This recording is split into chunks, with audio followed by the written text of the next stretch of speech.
శివాయ. నేను ముఖ్యమంత్రి వీరయ్య స్వామి, తెలంగాణ రక్షక సంక్షేమ సంఘం అధ్యక్షుడిని. పంచానన ముఖోద్భూతాన్ పంచాక్షరమనూపమాన్ పంచసూత్రకృతో వందే పంచాచార్యాన్ జగద్గురు. రేణుకాచార్యాయ నమః. ఈరోజు సుదినము బ్రహ్మరాంబ సమేత మల్లికార్జున దేవస్థానం వనస్థలిలో ఉన్నటువంటి రేణుకాచార్య విగ్రహానికి దేవాలయ కార్యవర్గ సభ్యుల చేత జంగమ మహేశ్వర చేత స్వామివారికి అభిషేకం, అష్టోత్తరం, మహామంగళహారతి, తీర్థప్రసాదం జరుగుతున్నది. రేణుకాచార్య వారు ఎవరు అనేది చెప్పుకోవడం జరుగుతుంది.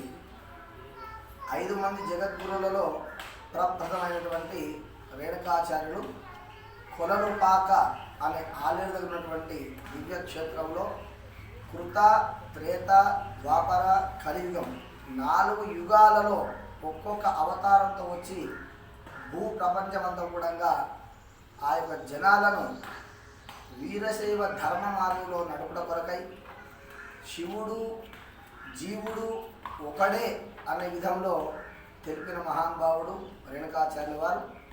సిద్ధాంత శిఖామణిని అగత్య మహామునికి బోధించినటువంటి రేణుకాచార్యుల వారు ప్రస్తుతం సమాజంలో తెలియని విషయం ఏంటంటే, శంకరాచార్యుల వారు అందరికి తెలిసిన విషయమే.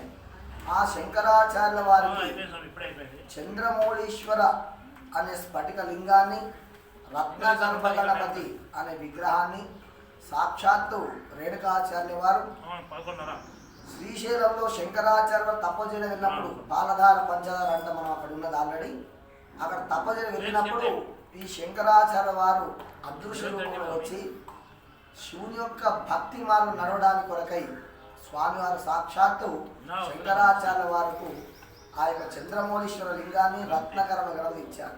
ఇప్పటి కూడా శ్రీశైలంలో జగద్గురు మఠంలో వెళ్తే మనకి ఇక్కడ ఆ దృశ్యాలు కనబడతాయి. మరి అదేవిధంగా వీరభద్రుడు వీరశైవ ధర్మ ప్రకారంగా ఆంజనేయ స్వామిని లింగదానం చేయడం, ప్రతి ఒక్కరు శ్రీకృష్ణుడు లింగాన్ని ప్రతినిత్యం కూడా పూజించడం మహాభారతంలో చెప్పబడింది.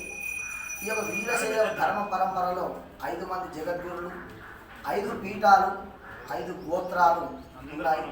వీరగోత్రం, నంది గోత్రం, రుణి గోత్రం, వృషభ గోత్రం, స్కంద గోత్రం. అదేవిధంగా పీఠాలు వచ్చేసి రంభాపురి, ఉజ్జయిని, కేదార్నాథ్, శ్రీశైలం, ఆ యొక్క కాశీ.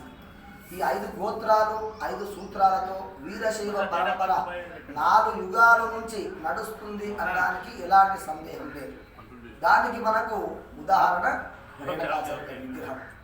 ఈ రేణుకాచార్య వారు కొరడపాకలు ఉద్భవించి అగస్త్య మహాముని సిద్ధాంత శిఖామణి బోధించి పంచాచార్యాలు, షట్ స్థలాలు, అష్టావర్ణాలు, ఇవన్నీ నవవిధ భక్తులు ఇవన్నీ కూడా నాకు తెలియజేశాడు.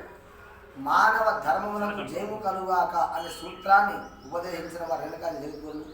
ప్రతి ఒక్కరు కూడా పాల్గొన శుద్ధ త్రయోదశి నాడు ప్రతి ఒక్కరు రేణుకాచార్య వారిని తమ శక్త్యానుసారంగా పూజించుకొని ధన్యులు కావాల్సిందిగా కోరుతున్నాను. ఓం నమః శివాయ. మీ వీరేశ్వరి.